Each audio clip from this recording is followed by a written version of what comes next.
Hi guys, so for today's vlog, so nandito kami ni G-Style sa Yoshinoya dahil nga wala na rin kaming time para magluto ng dinner. So ayan, pakita ko sa inyo kung saan ilalagay or ibabalik yung mga tray after ninyong kumain dito sa Yoshinoya. So ayan na yung in-order ni G-Style. So same thing pa rin yung mga in-order namin tuwing nagpupunta kami dito kasi feeling namin yan lang talaga yung masarap. Kahit na may rice guys, hindi ko kakainin yan. So, ayan. So, si G-Style ang kakain ng rice at yung the rest, syempre, ako ang kakain. So, ayan na. Nag-start na si G-Style kumain.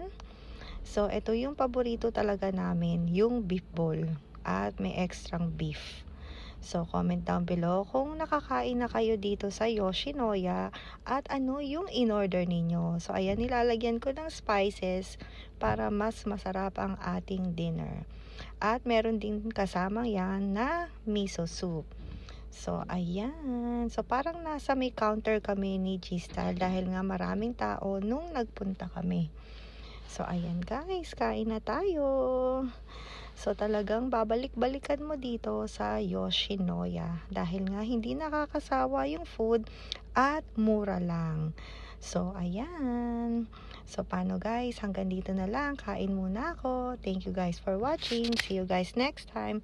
Bye guys!